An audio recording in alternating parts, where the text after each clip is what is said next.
Welcome to Graceful Healing, a podcast to get straight talk about healing and living again. My name is Maureen Lake.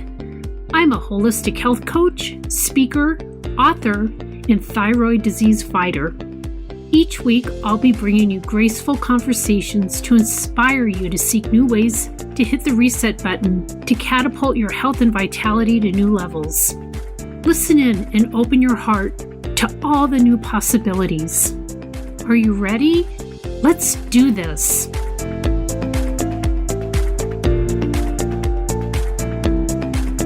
Hello, and welcome to another episode of the Graceful Living Podcast. This is Maureen Lake, and I'm back with Kole Whitty. I'm telling you what, you better buckle your seatbelts for this guest interview. Kole's story and experience spans, really over 17 years. But it starts with her waking up from a coma after a drug overdose. I don't want to spill the beans on her story because it's amazing, not only interesting, but where she started from to where she is today is really, truly a miracle. Now, Kole and her husband have this amazing company. They're biointegration specialists. And just to listen to her talk about the techniques that they use with their clients on relieving stress, tension, and trauma is unbelievably remarkable. So basically, without any further ado, I can't wait for you to meet her, listen to her, and be as thrilled about her and her journey as I am. So here's to Kole, a true walking inspiration. Good morning, everybody. Today I have the most amazing woman on the show. Thanks for being here, Kole. I can't wait for everybody to hear your inspirational story. Well, thank you for having me on the show. I love to just share, and in any way, if it can help someone else from my path or what I've been through, then it's my honor to do so. Oh, good. Because I know you have an incredible philosophy and a way of changing mindset for people that truthfully, I don't think a lot of people are aware of. So can you just share a little bit about your personal story and your journey and how you ended up to where you are today? And then I can't wait for you to dig into what it is that you teach other people. Sure. I mean, to give people a little bit of a preface, your history gets stored inside your body. Your body's like a personal diary, and it's the only part of you that's ever in the present moment. So our life experiences, our trauma, it doesn't even have to be trauma, but stressors, everything, emotions, shame, guilt, everything gets trapped in your body. So what I learned was that my body was trying to communicate to me. Now, the short version of my story, because we could do, a whole separate piece just on like each part of this story. I had some trauma as a young child that, led into my teens, which meant anger, rage, some sexual abuse as a child that led me down into that path of an at-risk youth, kicked out of different high schools, got into substance abuse, and ultimately ended up in a coma at 17 from a drug overdose. And at that point, I had dropped out of high school. I was selling drugs. I was, just doing what I needed to survive. And it obviously didn't end particularly well for me. And I knew that I was dancing in not the most, not the safest environments. Mm-hmm. However, like anything else, that's what crafts and curates our path, our journey. So by the time I was 17 years old, I had already overdosed and ended up in a coma. I'd been dropped off at the hospital as a Jane Doe because, they couldn't stay and tell the police or the hospital who I was or what I had ingested, which was GHB. Most people know that is the date rape drug. I took it willingly because back then we would take GHB to come down off of stimulants like ecstasy, cocaine, things like that, because it gets you to your REM sleep faster. However, it's extremely dangerous. It was first used by bodybuilders because it could get them into that deep sleep and they could recover faster. However, it's extremely dangerous. So, and again, there's a lot more to the story, but from there, I decided I was going to have to do something with my life to ensure I didn't stay on that path, which meant, new friends, new environment, new everything. I decided to try out for Miss Utah Teen. I won. The platform was substance abuse education. And I was like, well, if anyone's going to educate the youth of Utah, I think that would be me. Right. So we're talking 17 years ago now. Wow. And that led me into speaking on all of the major television shows, the talk shows, and going on the news and sharing my story. However, I was sharing my story from a place of shame, of guilt, and of sadness and hopelessness. And that's what I was attracting in my life. And I was getting 200 emails on average per day. And this is after they were filtered for any weird ones. And people begging for help, for hope. What should I do with my kid? For kids, what should I do? My parents an addict. And it was so overwhelming because by 21 years old, I was making incredible money, having a career as a speaker. But I was so devastated by sadness around me all the time. And, that really led me to a lot of internalizing and hopelessness. And I moved to New York City at 19 years old, got signed to a major management deal. And I thought, all my worries will be over and the rest will work out. And needless to say, it worked out the way it worked out, not the way I thought. So at 23, I left New York City, went back to Utah, married a man my parents really liked. And that lasted about 5 years till I realized you can't make other people happy. That includes marrying someone for someone else. So that left me in a position of multiple medical conditions, not very overweight. I mean, it was about 40 pounds overweight, but it was how my body was holding it. Very toxic. I had hypothyroidism, endometriosis, ovarian torsions, a 40 degrees curvature in my spine of scoliosis, fibromyalgia, arthritis in my knees. I was having migraines, and I had 26 broken bones throughout my life. So a lot of, and just all freak, and I say freak with air quotes because understanding what I do now, that's another thing, but just a lot of dysfunction, a lot of toxicity, a lot of inflammation. And you were 23 when? Correct. Wow. When this all started. And it got worse by 27. I had gone to Disneyland, or maybe it was 26. I'd gone to Disneyland with my ex-in-laws. And after 3 hours of walking around Disneyland, I just sat down on the ground and started to cry because I couldn't walk anymore. My knees were too swollen. The pain was too much. And here I am in this marriage that I assumed at that point I would have kids someday. And I was like, I couldn't carry a pregnancy right now if you wanted me to. The not just the physical weight, but my energy and just my overall sense of well-being. So I was like, I've got to do something. And I didn't know what to do. So I thought, okay, I'm going to buy a treadmill and I'm going to walk on it every day, even if it's just 5 minutes. So depending on how bad my knees were or the fibromyalgia, even if it was just a few minutes at a time, it was something. And when I tell you, Maureen, when I moved the treadmill into the house, it dropped on my foot, split my big toe in half. And I couldn't even lower my foot for 2 weeks. I had 2 years of reconstructive surgeries and I was like, it was those moments when you're just looking up at heaven or, the universe, whatever, like, what did I do? What did I already had enough shame and guilt for the life I had led. And it just felt like I was hated for who I was. And that was the message to me. You have to change how you're living, not how you're moving. Your experience of what you're eating, because I was drinking wine every single day. I was taking sleeping pills to sleep, caffeine to wake up, that kind of standard story. My thyroid was shot. And this was basically my message that movement is not what you need. You have to change what you're putting in your body and the environment you're putting your body in. And that's when the transformation started.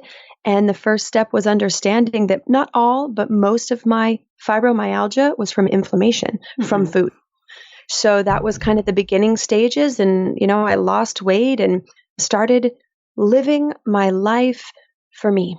Ended up leaving that marriage and that relationship, moved to Austin, Texas, and started pursuing my dreams for myself. And I knew someday I would go back to speaking. Someday I would go back to sharing my story. And if it can inspire people, great. but I didn't want to do it from that shame, guilt, or this retribution for everything I thought I had ever done wrong. And that's kind of where we are now, is revisiting that deep desire to contribute and to give back, knowing I have done that for myself. That's amazing. I'm just sitting here trying to comprehend as a young teenager what you went through. And then a few years later, you win a pageant, go into New York City, and you probably never even had the time to process any of it. I mean, everything at that point, I didn't have much space for it, because I was burying myself in serving. That's one of the best ways, and I say best, sarcastically, to not, or to avoid your experience of those things. Exactly. I know. Keep yourself busy. You don't have to think about anything, and you just keep on powering through stuff. In the meantime, it all builds up. And I know with my own experience too, stress after stress after stress, then lo and behold, slammed with illness. So I'm so interested to know like how you came about to learn about what you teach now, what you share with other people, because I just recently read a book by Joe Dispenza. I don't know if you've heard of his work. And I just find it so fascinating, rewiring the brain. I can really relate to that with my background in special education. And I never really thought about it in just everyday personal life. And it makes so much sense to me. So I can't wait for you to talk a little bit about that. Sure. I mean, ultimately, a lot of our physical experience is based off of something that happened in the past that we're still holding on to. We didn't process it physiologically. For example, I work a lot with resetting the nervous system. Our nervous system is like the most ancient, old world, whatever you want to call it, part of our body's organism, or just as humans. Before we had thought, we had a nervous system. Before we had that brain power. And what happens is our nervous system has fight, flight, or freeze. It's designed to keep us alive. The thing is, it does not know the difference between us being chased by a woolly mammoth or a car coming at us or someone yelling at you. Physiologically, the response in your nervous system is the same. What happens is first, you actually go into a freeze first to assess what's going on, even if it's just for an instant. Then it's fight or flight. Can I get away? Can I run? Or am I going to have to fight? So your blood gets sent to your legs, your appendages, to fight or to run, which means your digestion shuts down, your cognitive function shuts down, your sexual function, anything that isn't necessary for survival gets shut down so that you can act with immediacy. So it's an incredible, incredible gift that we have. However, in our society now, we don't give our nervous system the space to downregulate, or we've been in a heightened state for so long, our body doesn't know how to regulate. So it stays in that heightened state of fight or flight, or what's also known as the sympathetic nervous system, until it gets shut down, until we push ourselves to the point of crash.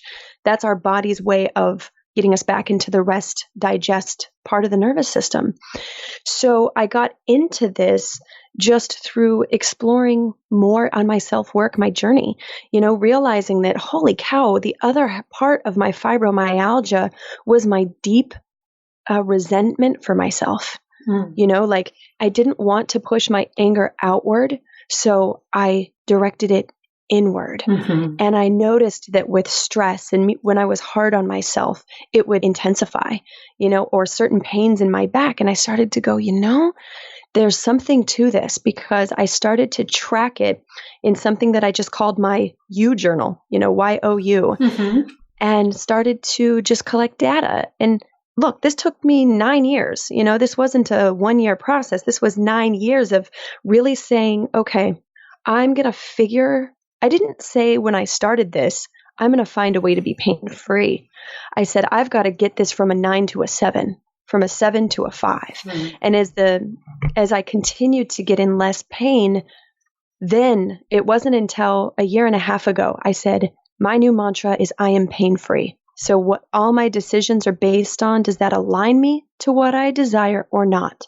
Not is something good or bad, but is it aligning me to this experience I want to have of my body. And then that's what led me more into studying about not just quantum physics, but epigenetics and the way that our genes express.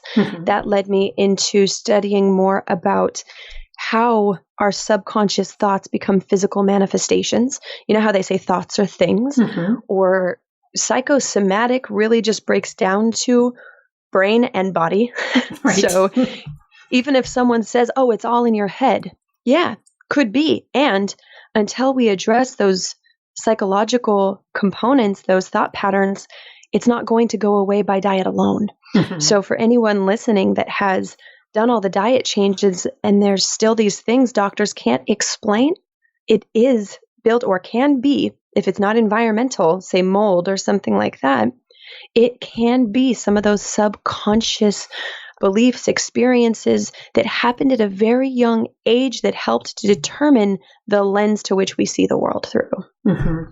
I can't agree with you more than I do, because one of the things that I always look at with the clients that I work with is what's the real root cause of what's going on. And a lot of people will say, well, it's because I'm eating so much sugar. And that may be a symptom of it. But in order to really heal, you have to go deeper.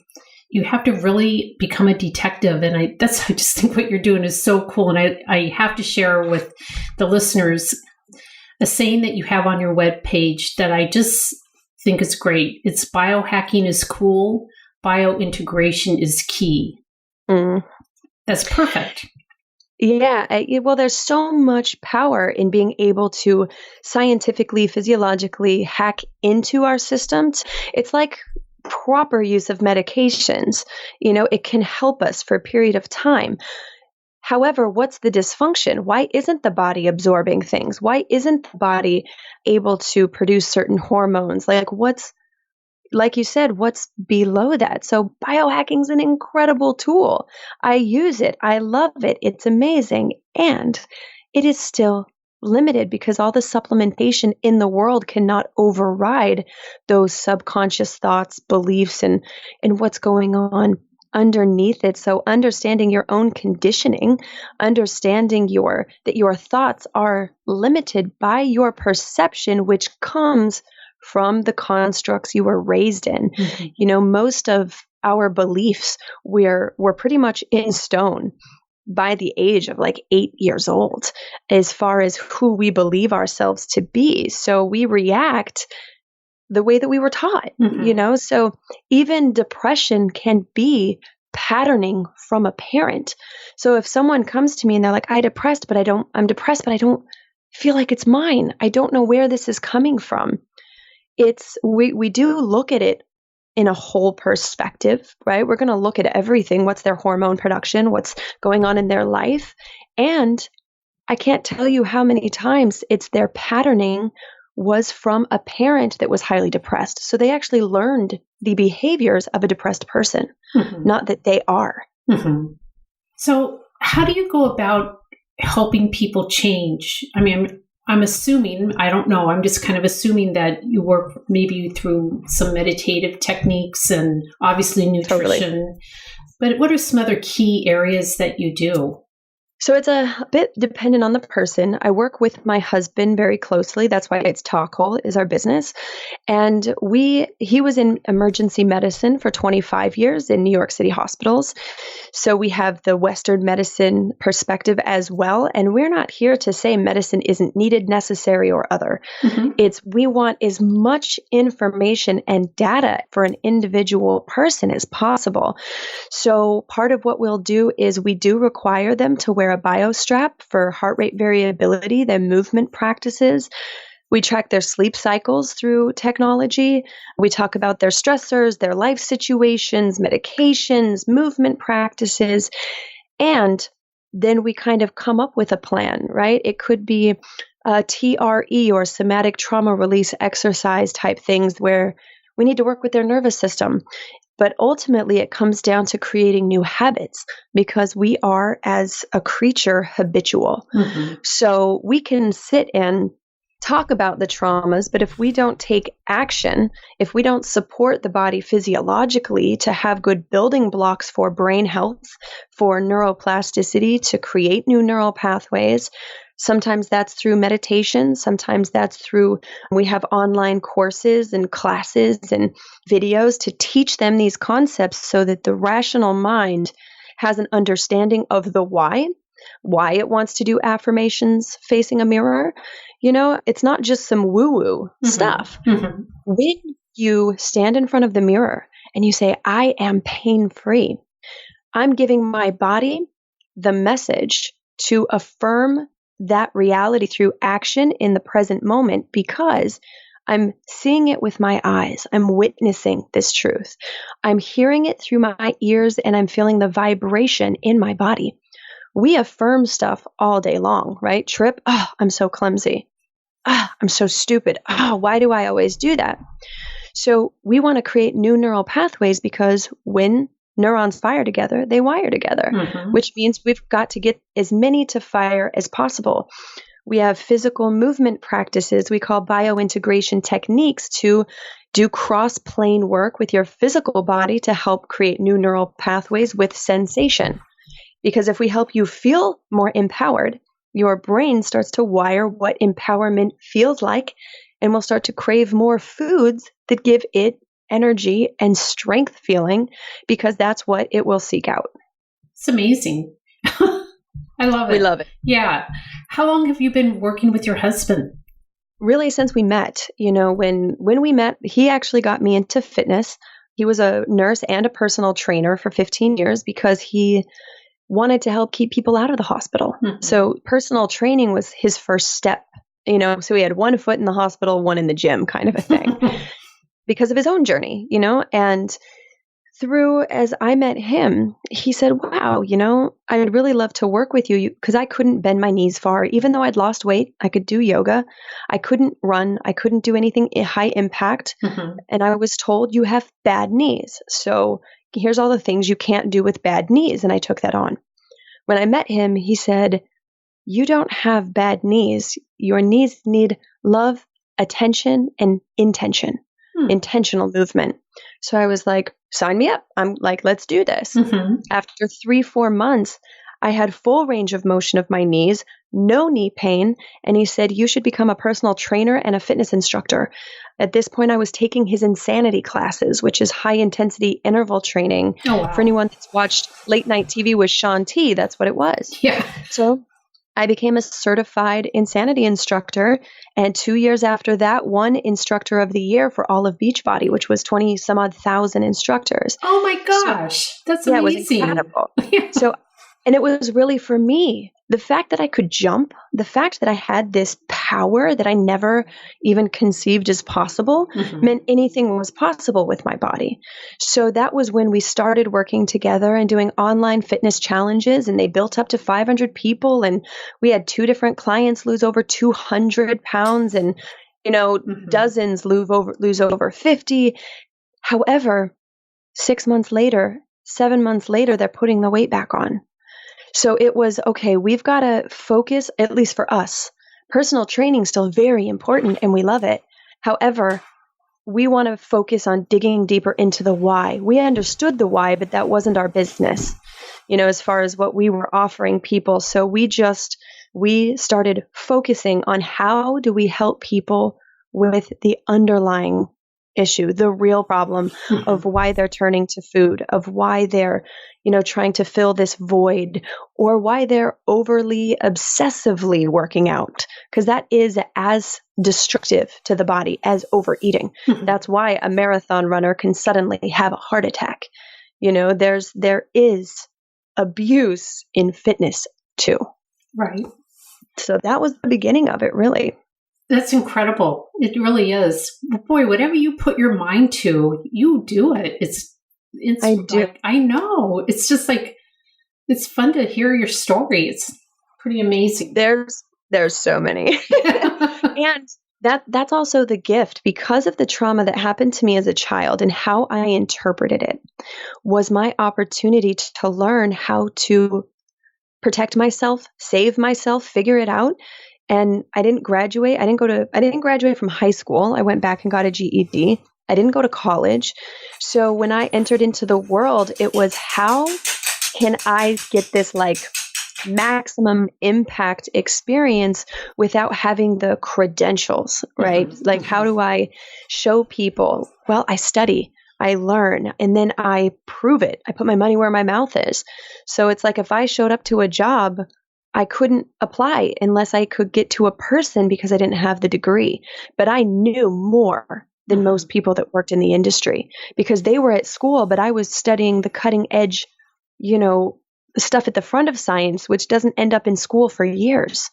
So it turned into a huge gift that I never went to college because it put this fire under me to learn in whatever ways I could, which meant I was at the forefront of, like now my closest friends are at the forefront of neuroplasticity and brain health. And then I'm getting the first information, Right. I'm educating. A lot of our clients are doctors and physicians because they don't have time to stay at the forefront of everything.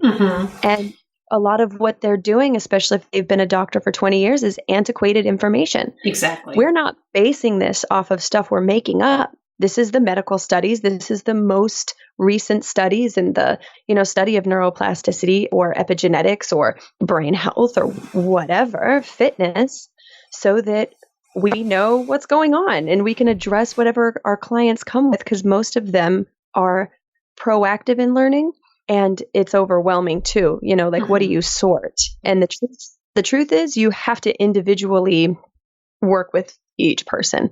A keto diet does not work for everyone. A vegan diet does not work for everyone. What's going on with the body and what are the messages we're getting from the body?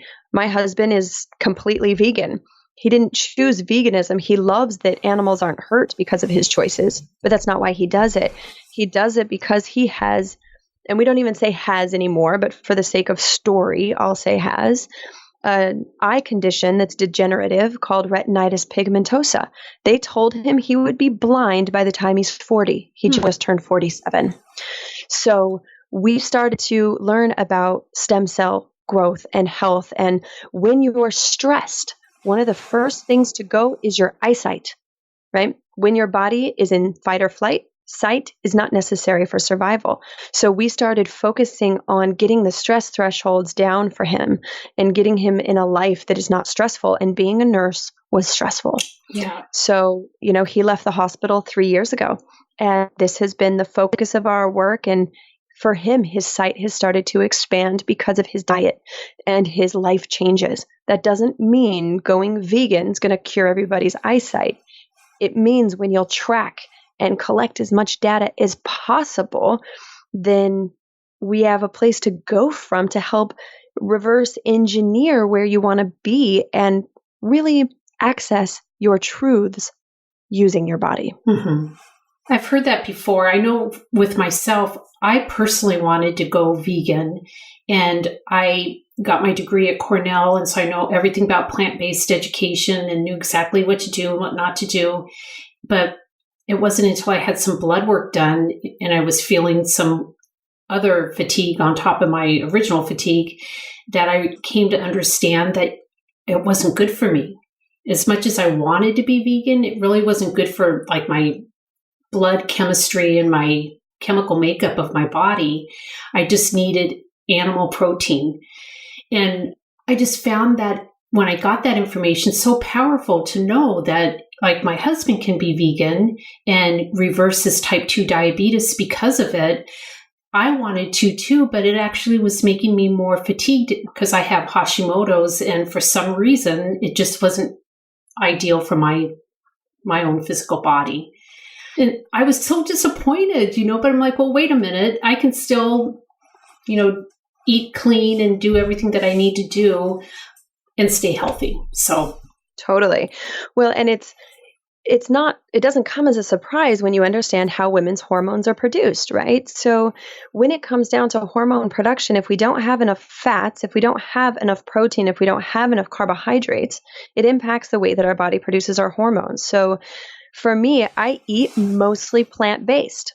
Now, I have bone broth that I get from a local source here in Austin, Texas, that I know where it comes from. I know the treatment of the animals, and I still don't eat meat. It'll be once in a great while. However, I've found other supplementation for me that works, other vitamin deficiencies that I had, and then I have bone broth, and that made a huge difference for me.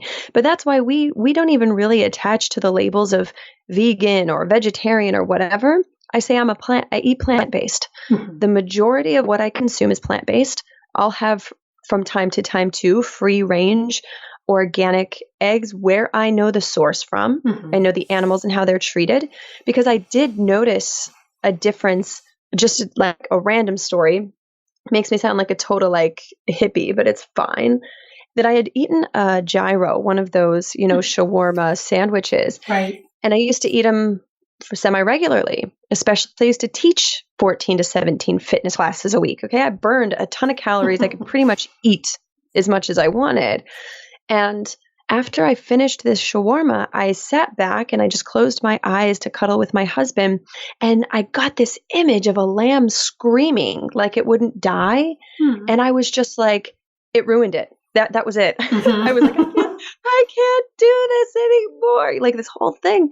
And first of all, I couldn't wrap my head around what was happening, but it was that final kick for me into eating plant-based. Yeah. I was like, okay, I'm going to do this and see what happens, but without attachment to this moral dilemma, because when we shame and guilt people, we create more dysfunction and we create these constructs that manipulate people to perform a certain way, which is not empowered. So for us, regardless of what someone chooses, it's also important for us that there is not shame or guilt. It's one thing to explain to someone the ramifications of what they choose or the consequence, but consequence as result, not consequence as a negative connotation. So, people react as they've learned and their experience, and most people use shame and guilt to manipulate. So it's something we're conscious of, even in diet. If someone's like, oh, I ate really bad, we're like, well, what does that mean? Oh, I had sugar. It's like, well, look, by removing whether something's bad or not, you can help get yourself out of this perpetual cycle of shaming yourself, which usually shoots you right into that downward spiral of eating more, until you're sick or until then you really feel terrible. And physiologically, you feel terrible because of the amount of sugar and what happens to your brain as a result. So, even just by telling people, look, we're going to find what works for you. And the ultimate goal is for you to be aware of how shame is one of the biggest contributor to what's going on, because your thought is limited by your perception. And if your perception of you is that there's something innately wrong with you, then no matter what you do, whether it's what you eat, the type of diet you choose, the lifestyle you choose, you can't win.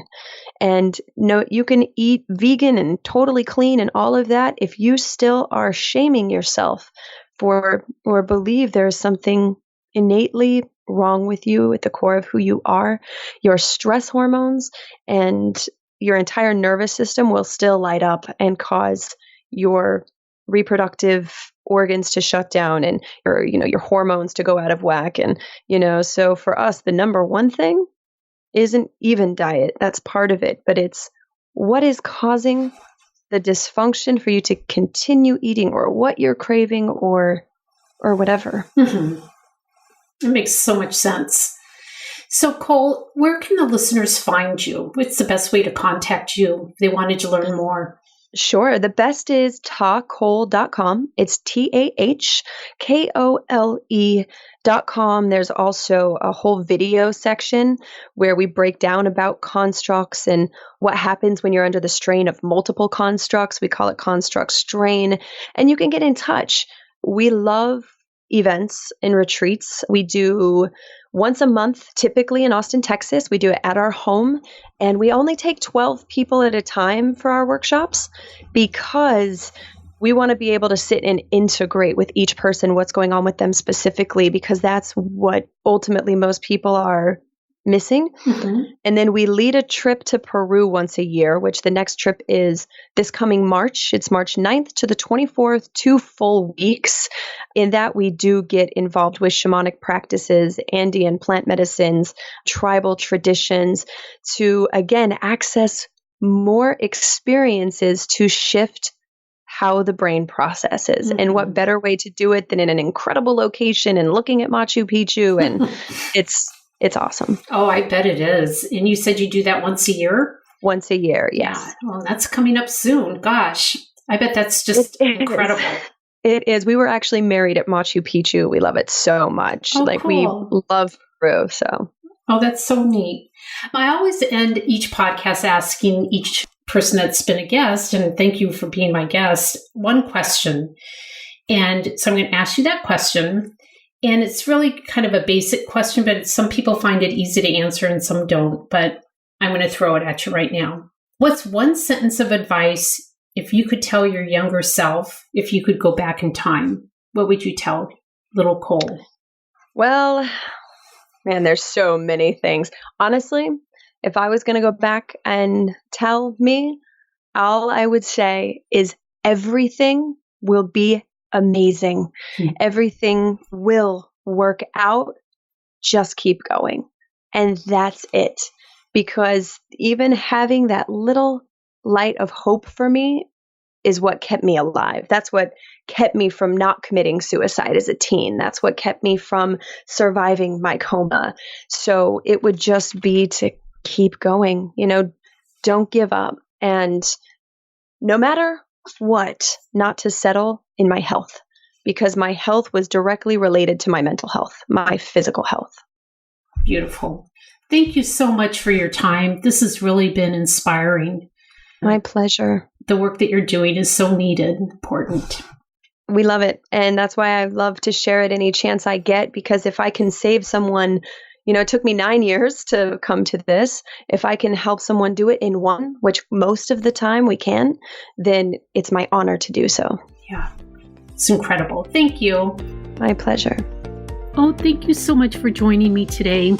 This episode is brought to you by my book, The Graceful Advocate, Taking Control of Your Life After a Diagnosis of Thyroid Disease. You can find it currently on Amazon. I love it because my friends call it a purse book. They keep it with them when they go to the pharmacy, grocery store, or even to the doctor's office. It's a great little guide to keep you on track and informed. I can't wait for next week when I get to see you back on the pod. Thank you for listening. I really do appreciate you so much. If you ever need someone to chat with about your healing journey, don't ever hesitate to reach out to me through my website at maureenlake.com.